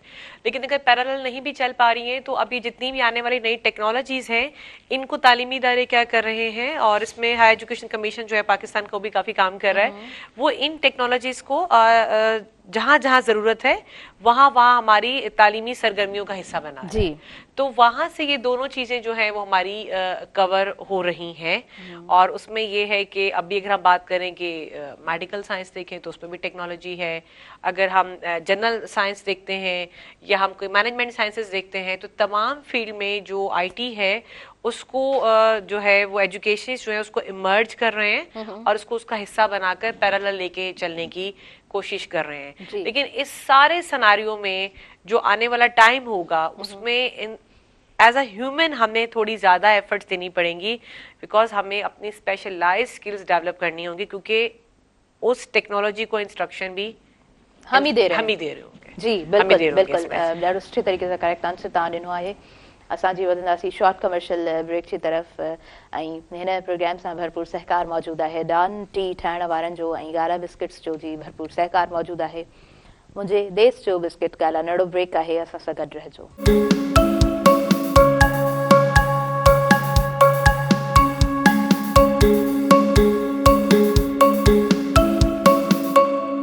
नाज़रीन, सभिनी ॾिसंदड़नि खे आऊं भली कार चवां थी वीहर अॼु पंहिंजे प्रोग्राम सुबुह मेहरान में, ऐं जी ही प्रोग्राम जेको अव्हां ताईं पहुची रहियो आहे लाइव, उन सां भरपूर सहकार मौजूदु आहे डॉन टी ठाहिण वारनि जो, जंहिंजो चवणु आहे त तव्हां डॉन टी वठो ऐं टोकन वसीले 1 लख रुपयो तव्हां खटियो। ऐं गॾोगॾु भरपूर सहकार मौजूदु आहे गाला बिस्किट्स जो, मुंहिंजे देश जो बिस्किट गाला।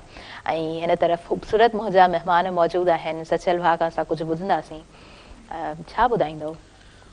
उस्ताद बुखारी जो कलाम है जी, शेख अयाज़ ऐं वरी ॾाढी ख़ूबसूरत चंद लाइनूं तव्हां पेश कयूं, उन खां पोइ उस्ताद बुखारी। बिल्कुलु ज़बरदस्त।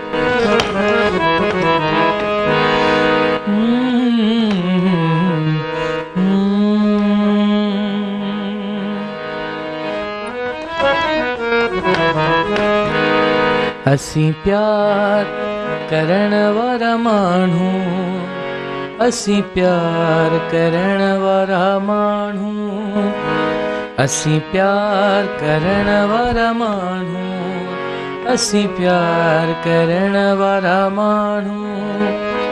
दरिया हुजे या सेरा, दरिया हुजे या सेरा, पर पार करण वारा माण्हू, असीं प्यार करण वारा माण्हू, असीं प्यार करण वारा माण्हू, असीं प्यार करण वारा माण्हू।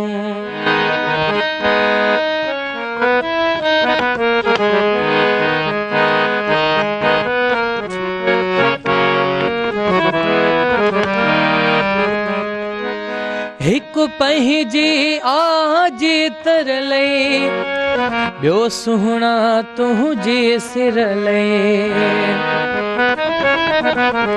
हिकु पंहिंजे आजे तरले ॿियो सुहिणा तुंहिंजे सिर लए तकरार करण वारा माण्हू असीं प्यार करण वारा माण्हू असीं प्यार करण वारा माण्हू असीं प्यार करण वारा माण्हू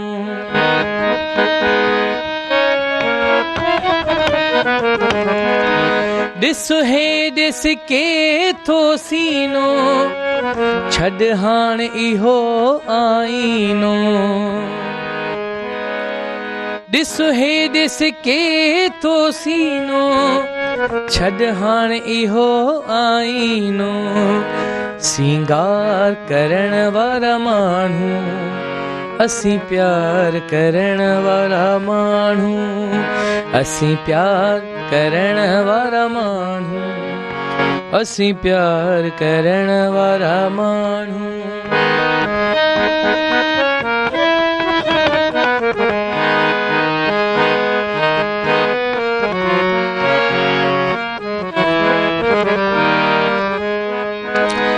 जहीं सिक में उम्र गुजारी बेशक बेचैन बुखारी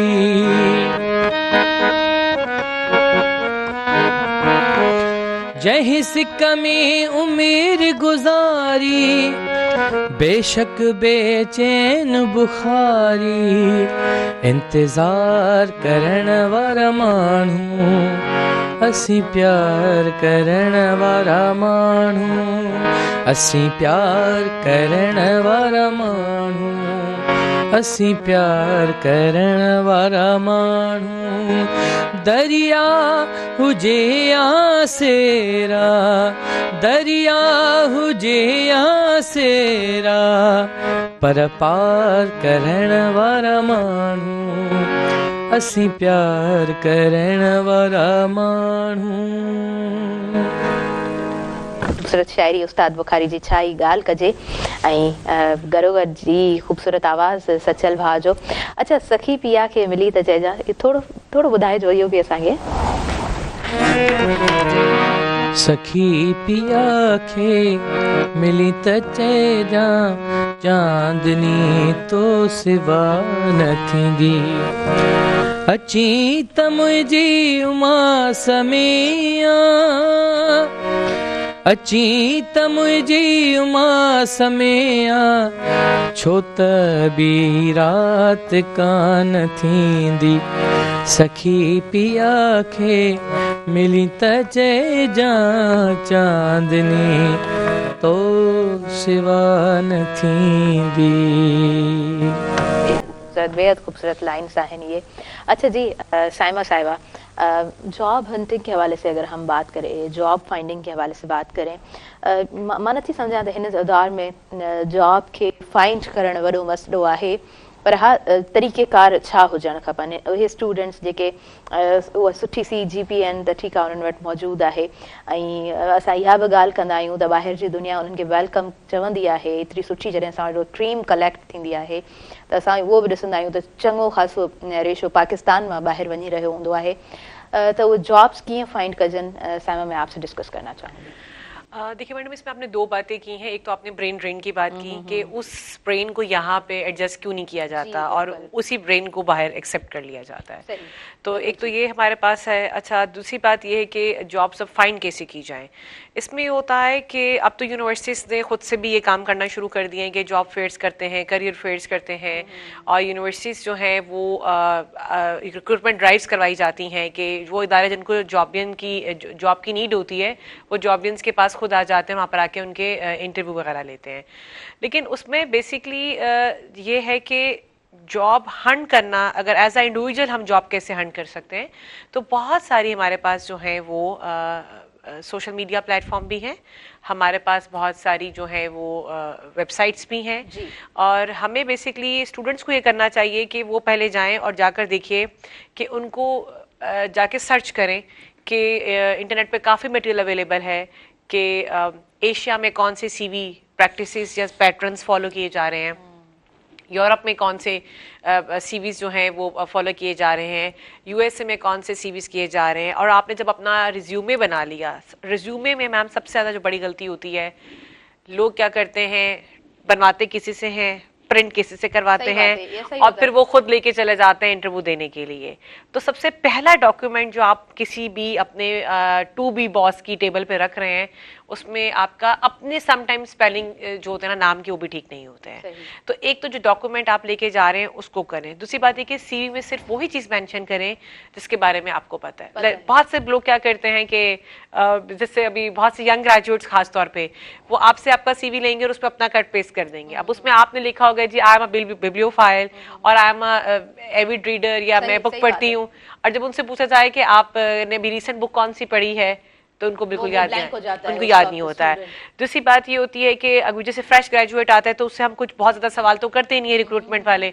अब उनसे सिर्फ इतना पूछते हैं कि could you please enlist the 10 subjects of your degree program, तो उनको अपने 10 वो भी याद नहीं होते हैं। तो इसमें जो है ना बेसिकली विजिलेंट होना, आप अपना सीवी अच्छे से सेट करें, उसमें वही चीजें लिखें जो कि आपको आती हैं, आप वो चीजें नहीं लिखें जो आपको नहीं आती हैं, ठीक है।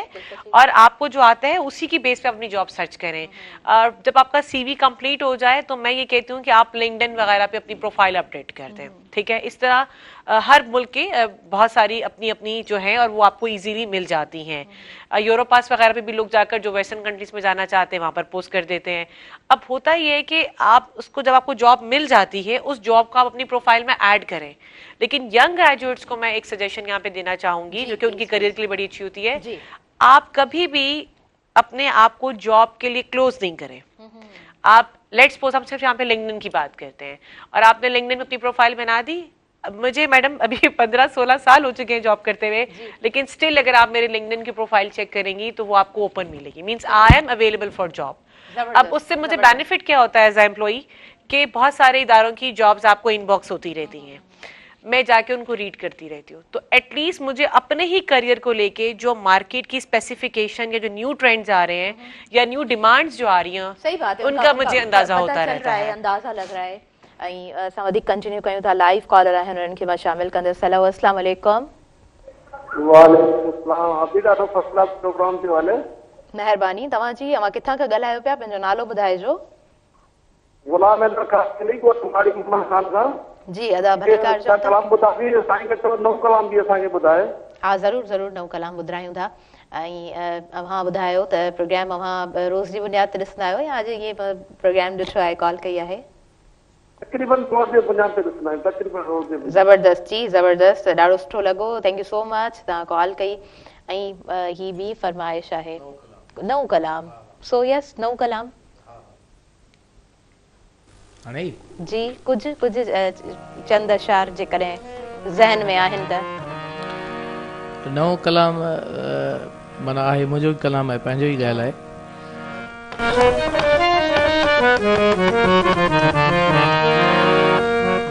तुंहिंजो मूं सां मिलण ओ मिठी याद आ, तुंहिंजो मूं सां मिलण ओ मिठी याद आ, होरे होरे अचण सोलकी याद आ, होरे होरे अचण सोलकी याद आ, तुंहिंजो मूं सां मिलण, तुंहिंजो मूं सां मिलण।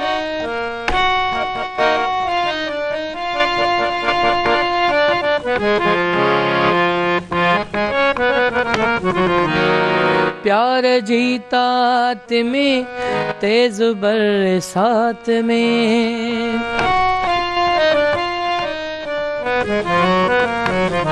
प्यार जी तात में तेज बरसात में, प्यार जी तात में तेज बरसात में, दे दे हुई तू भिगी याद आ, होरे होरे अचण सोलकी याद आ, होरे होरे अचण सोलकी याद आ, तुंहिंजो मूं सां मिलण, तुंहिंजो मूं सां मिलण।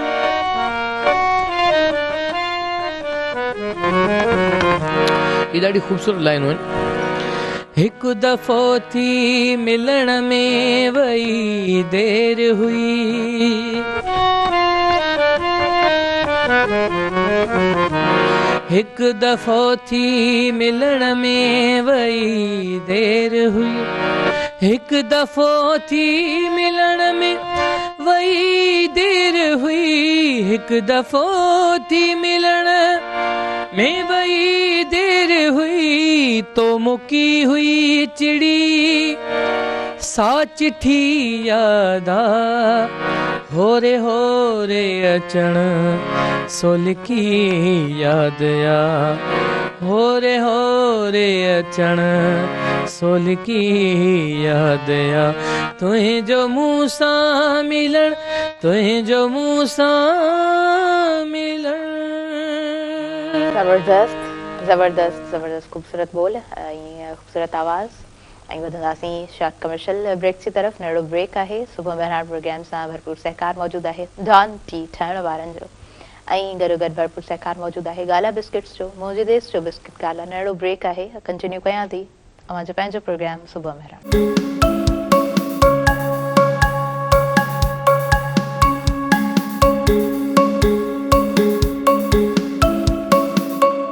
नाज़रीन सभिनी ॾिसंदड़नि खे ॿीहर भली कार चवां थी, वेलकम चवां थी अवां जे पंहिंजे प्रोग्राम सुबुह बहिराण में। ऐं सुबुह बहिराण प्रोग्राम में भरपूर सहकार रहियो आहे डॉन टी ठाहिण वारनि जो, जिन जो चवणु आहे त तव्हां डॉन टी वठो ऐं 1 लख बि तव्हां जेको आहे सो खटे सघो था। ऐं गॾो गॾु भरपूर सहकार मौजूदु आहे गाला बिस्किट्स जो, मुंहिंजे देश जो बिस्किट गाला। असां पंहिंजे महिमाननि जी तरफ़ अॻियां वधंदासीं। नंढो ब्रेक कयो ऐं वापसि अची चुका आहियूं ऐं अगेन प्रोग्राम खे ॿीहर शुरू करणु चाहींदसि, हिकिड़ो कदम अॻियां वधणु चाहींदसि। साइमा, हमने जॉब हंटिंग की तो बात की है और आपने लिंक्डइन का पूरा प्रोसेस भी आपने शेयर किया है। अब जब इंटरव्यू की बात आती है तो इंटरव्यू किस तरीके से देना चाहिए, क्या तरीक़ेकार किस तरह होना चाहिए, मैं आपसे सुनना चाहूँगी। अच्छा, इसमें ये है कि मैडम ये तो कोई जो बेहतरीन ह्यूमन रिसोर्स डिपार्टमेंट के जो गुरुज हैं वो बता सकते हैं, लेकिन मैं अपना एक्सपीरियंस आपके साथ शेयर करूंगी। इसमें ये होता है कि एज अ जॉब एप्लीकेंट मैं अपना सीवी और अपना रिज्यूमे जो भी होता है उसको लेके मैं हम लोग चले जाते हैं। एक तो मैंने कहा कि उसमें जो चीज़ें मैंने लिखी होती हैं उसको मैं कोप अप नहीं कर पाती हूँ। जैसे फॉर एग्जांपल अगर मैं किसी का इंटरव्यू स्टार्ट करती हूँ कि आपने इसमें अपना जो ऑब्जेक्टिव लिखा हुआ है, इस ऑब्जेक्टिव में आपने लिखा हुआ है कि you are a good communicator, you are a good initiator, you are a good coordinator, तो how you are going to prove your this thing. तो उस पर वो फिर ये कहते हैं कि वो उसमें एक और ममरिंग सी स्टार्ट हो जाती है। तो उसमें ये होता है कैंडिडेट जो हैं अगर, और सबसे ज़्यादा जो चीज़ बॉदर करती है इंटरव्यू पैनल्स को, क्योंकि हमेशा ये होता है कि जब भी रिक्रूटमेंट्स हो रही होती हैं या इंटरव्यू पैनल्स होते हैं तो उनमें जो एक्सपर्ट लोग आके बैठे होते हैं उनका एक सर्टेन टाइम स्केड्यूल होता है और उनकी कोशिश होती है कि हम उसी स्केड्यूल के अंदर खुद को जो है वो वाइंड अप करें।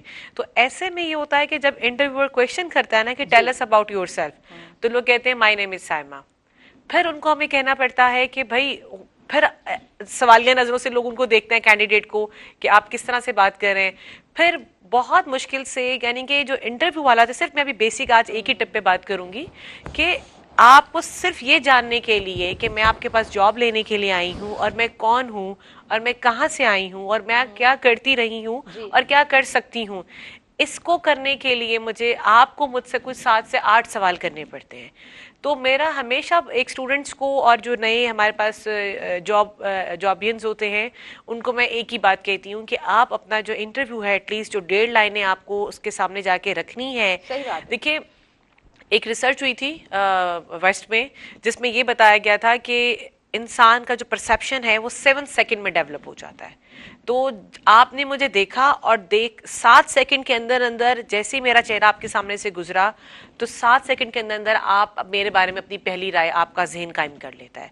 तो आप देखिए कि इंटरव्यू लेते हुए या जॉब को बाय करते हुए वो 7 सेकंड कितने इंपॉर्टेंट होते हैं। और फिर इसमें ये पूरी एक पर्सनालिटी आ जाती है कि किस तरह से आपको पहन के आना चाहिए, किस तरीके से आपको लगना चाहिए, आप जिस कल्चर में जा रहे हैं वहाँ किस तरीके से होना चाहिए, जो जिस इदारे में लोग जाते आते हैं, लोग उस इदारे के बारे में भी सर्च करके नहीं आते हैं। सही बात। अभी तो आप देखिए कि जब भी हम बात कर रहे थे आर्टिफिशियल इंटेलिजेंस की या टेक्नोलॉजी की, आईटी की, इतनी सहूलतों की हुई है कि अगर मुझे यहाँ पे एज अ होस्ट आपके पास इंटरव्यू देने के लिए आना है तो I should simply write a instruction on internet और मेरे पास लिस्ट ऑफ चीजें जो हैं वो सारी की सारी आ जाएंगी। तो जब आप इंटरव्यू देने के लिए जाएं, जिस पोजीशन के लिए जा रहे हैं, जिस इदारे में जा रहे हैं, कौन लोग आपका इंटरव्यू करेंगे, इन तमाम चीजों को अगर आप जहन में रखेंगे तो मुझे लगता है कि इंशाल्लाह 50% इंटरव्यू आपका जो है वो सक्सेसफुल हो जाएगा और बाकी 50% जो है फ्रेश ग्रेजुएट को वो उसके एकेडमिक सपोर्ट करती हैं। प्रिपेयर्ड, अगर आप उस तरीके से प्रिपेयर्ड नहीं है, तव्हां उन तरह जे करे प्रिपेयर्ड ना आहियो त ज़ाहिरी ॻाल्हि आहे अॻियां जेको पैनल तव्हांजे साम्हूं मौजूदु आहे उनखे हिकिड़ी शइ पुछण जे लाइ 7-8 सवाल करणा पवंदा त एप्रोप्रिएट आंसर मूंखे मिले, ऐं जेकॾहिं उहो आंसर बि नथो मिले त पोइ तव्हां छा एक्सपेक्ट कयो था त तव्हां उहो जवाबु हाणे करे सघंदव या न। सो यस, पहिरीं त अव्हां जी CV अव्हां ख़ुदि तयारु कयो, रिज़्यूम तव्हांजो ख़ुदि पंहिंजो तयारु थियल हुजे, तव्हांखे ख़बर हुजे त मूं में छा क्वालिटीज़ आहिनि ऐं हिन में छा लिखियलु आहे, मेंशन थियलु आहे। ऐं उन खां पोइ मां सम्झां थी त वेल प्रिपेयर जेको बंदो हूंदो आहे, जेको इंसानु हूंदो आहे, उस तरीक़े सां यकीनन उहो एक्सप्लेन करे सघे थो। अच्छा, दूसरी बात साइमा कि जो जॉब लेना आज के दौर में मैं नहीं समझती कि मुश्किल है। यस, आप you are absolutely right madam. देखिए जहाँ पे एक तो हमारा जो कॉन्सेप्ट है कि जी रोजी रोटी जो है उसका वसीला जो है वो दुनिया में होते हैं और देने वाली ज़ात अल्लाह ताला की होती है, लेकिन अगर थोड़ी सी भी मेहनत हो और थोड़ी सी भी हमारे अंदर लगन हो तो मुझे लगता है कि कोई भी बेरोजगार नहीं रह सकता। हाँ, और right person for the right job खुद ब खुद आपके रास्ते बन जाते हैं और आप चले जाते हैं। ऐसा ही है, और वो कहते हैं कि be like air, be like water, और पानी और हवा अपना रास्ता खुद बनाते हैं। और जो है हमें जो हमारा आजकल का जो टाइम है, टाइम के साथ हमें भी देखना चाहिए कि अगर मुझे पास आउट हुए हुए, डिग्री लिए हुए मुझे 10 साल हो चुके हुए हैं, तो एवरी ईयर जो नई मेरी फील्ड में चीजें हो रही हैं उसको मैं पढूं, उसको मैं रीड करूं। और आजकल तो बहुत आसानी हो चुकी हुई है कि हर चीज सिंगल क्लिक के ऊपर अवेलेबल है। एटलीस्ट इंसान फेमिलियर हुजे, फेमिलियर हुजे। मैडम जेको पंहिंजी ज़ात आहे उनखे जेको सुठी अवेयरनेस आहे, अवेयरनेस जो है वो सबसे ज्यादा इम्पोर्टेंट है किसी भी चीज को लेकर। एग्जैक्टली, बिल्कुल बिल्कुल ख़ूबसूरत तरीक़े सां तव्हां एक्सप्लेन कयो आहे। ऐं भाउ सचल खां पुछंदासीं, आवाज़ त ख़ूबसूरत आहे ई, पर घणो कंहिंखे ॿुधंदा आहियो, कहिड़ा रागी आहिनि जिन खे तव्हां घणो ॿुधो आहे, या फेवरेट चई वठूं त कहिड़ा कहिड़ा तव्हांजा रागी आहिनि? शुरूआत जेका हुई मुंहिंजी हुन में मास्टर मंज़ूर साहब सुठो लॻंदो, ॾाढो सुठो लॻंदो, हुनजो चहिरो बि ॾाढो सुहिणो हुयो ऐं हुनजी आवाज़ त ॾाढो कमाल जो आवाज़। ज़ामिन अली ॾाढो सुठो नौजवान आर्टिस्ट आहे, उनखे ॾिसी ॾिसी शौक़ु थियो। हालांकि मुंहिंजो सुठो दोस्त आहे, पर मूंखे माना इन चवण में, हा मूंखे चवण में, कंहिंजी तारीफ़ करण में माना इहा का महसूसु न थींदी आहे ॻाल्हि, त हर पंहिंजे दोस्त जी छो थो तारीफ़ कयां। त इहे सुठा आर्टिस्ट ॿ हुया जंहिंखे माना ॾिसी करे शौक़ु थियो। नो डाउट, नो डाउट।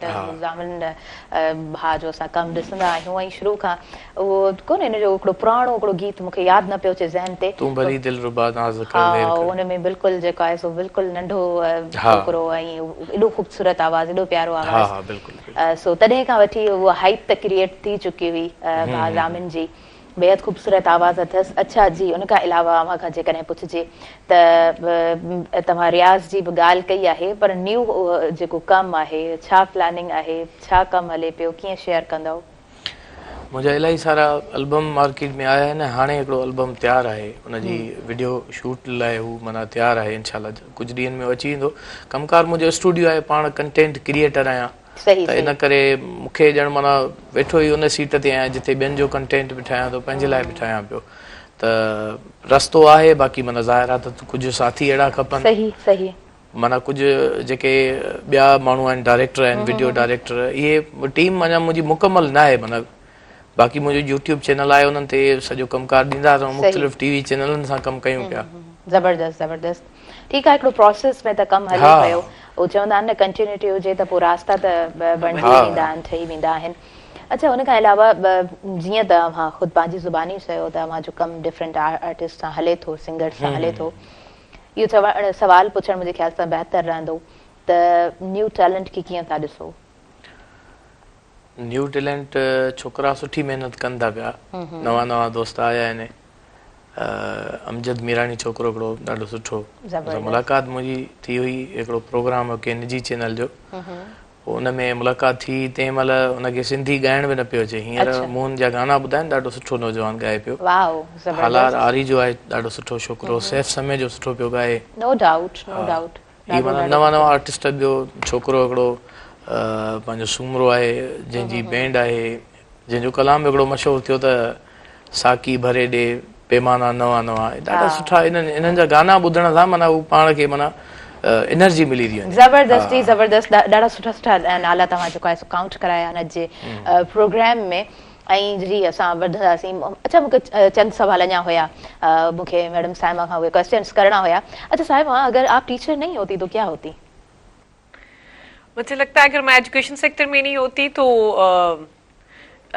वैसे मैं आपको थोड़ा सा ऐड करूं कि मैं एजुकेशन सेक्टर में भी प्योरली फैकल्टी में नहीं रही जी फैकल्टी के साथ साथ एडमिनिस्ट्रेशन में रही हाँ, बिल्कुल, तो मुझे लगता है कि फिर किसी बैंक में तो नहीं होती क्योंकि वो बैठ कर एक वो रिस्ट्रिक्शन तो आपको बहुत ज्यादा ही तंग करती है रिस्ट्रिक्शंस तो नहीं होती लेकिन ये है कि मैम उसमें होता है कि किसी भी जगह पे कोई भी एडमिनिस्ट्रेटिव असाइनमेंट जो है मैं वो कर रही होती है जबरदस्त अच्छा हमने आपको बहुत एनर्जेटिक देखा है हमेशा जब से आपसे मुलाकात हुई and still you are working very well माशाल्लाह ऐं खोड़ सारी दुआऊं त तव्हां सुठो कम कंदव अॻियां बि सुठो सर्व कंदा रहंदव ऐं जी यस टाइम बिल्कुल शॉर्ट है सो मैसेज लेना चाहूंगी क्या मैसेज होगा मैम मैसेज अगेन वही जहाँ से हमने बात शुरू की थी पेरेंट्स एंड पेरेंटिंग की क्योंकि अभी तालीम से पहले पेरेंटिंग आ जाती है बिल्कुल ऐसा ही है उस पे बस मैं ये कहना चाहूंगी कि आइडियल अप्रोच से बाहर आए और अपने बच्चों को भी आइडियल अप्रोच से बाहर रखें थोड़ा सा टफ टाइम दें लेकिन उनके अंदर जो उनकी लीडरशिप स्किल्स है ना उसको डैमेज नहीं करें उनके अंदर डिसीजन मेकिंग को प्रमोट करें सही जबरदस्त हिकिड़ो सुठो तव्हां स्टूडेंट पंहिंजे ॿारनि खे कॉन्फिडेंस ॾियो सुठो वक़्तु ॾियो त मुंहिंजे ख़्याल सां आराम आराम सां शयूं स्मूथ उन वे में अची वेंदियूं I am very much thankful to you आप आई बहुत अच्छा लगा सुबह मेहरान के लिए कमेंट्स लेना चाहूंगी क्या कमेंट्स होंगे मैम लाइक जो टॉपिक्स हैं बेसिकली आपके जो इसके मॉर्निंग शो के वो मुझे बहुत अच्छे लगते हैं क्योंकि मैं आप लोगों को फॉलो किया है मैं देखती भी हूँ और काफी पुराना हमारा माशाल्लाह कनेक्शन भी हो गया 3-4 साल से बिल्कुल ऐसा ही तो है जो रोजमर्रा की जिंदगी के जो बेसिकली आप लोग टॉपिक्स लेकर आते हैं ना वो एक लाइफस्टाइल कोच का काम कर रहे हैं जनरल सोसाइटी के thank you so much thank which is very important thank you so much instead of to discuss the brands and the fashion and the media उस उसकी बजाय जो आप लोगों का प्रोडक्टिव है आप हर जो कह लेंगे हर एस्पेक्ट को लाइफ के डिस्कस करते हैं ये चीज मुझे बहुत पसंद है थैंक यू सो मच एतिरा ख़ूबसूरत कमेंट्स असांजे प्रोग्राम में शामिल थिया ऐं जी असां सचल भाउ खां नंढो मैसेज वठंदासीं छा मैसेज हूंदो मैसेज इहो आहे त बसि सिंसियर रहो सचा रहो जी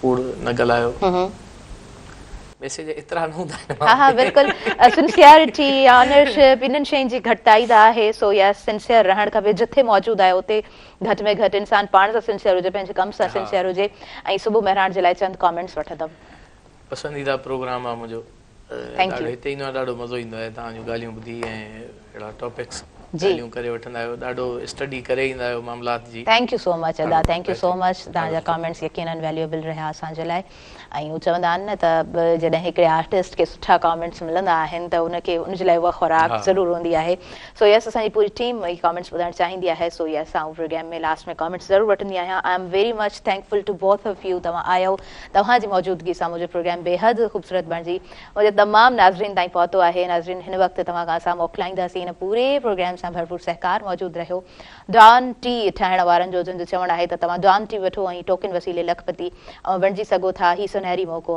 60 ॾींहंनि जे अंदरि हासिल करे सघो था ऐं जी गॾोगॾु भरपूर सहकार रहियो पूरे प्रोग्राम सां गाला बिस्किट्स जो जेको ख़ालिस बेज़े ऐं कड़क सां तयारु थियल बहितरीनु ज़ाइके वारो बिस्किट आहे मुंहिंजे देश जो बिस्किट गाला पंहिंजी दुआउनि में भरपूर यादि रखिजो सुभाणे गॾु आहियूं अलाह निगहबान ऐं जी वेंदे वेंदे ख़ूबसूरत आवाज़ चंद ख़ूबसूरत ॿोल असां अव्हां जे लाइ तोहफ़े तौरु छॾींदा वेंदासीं ऐं जी आवाज़ हूंदो ख़ूबसूरत आवाज़ सचल मंकी जो जी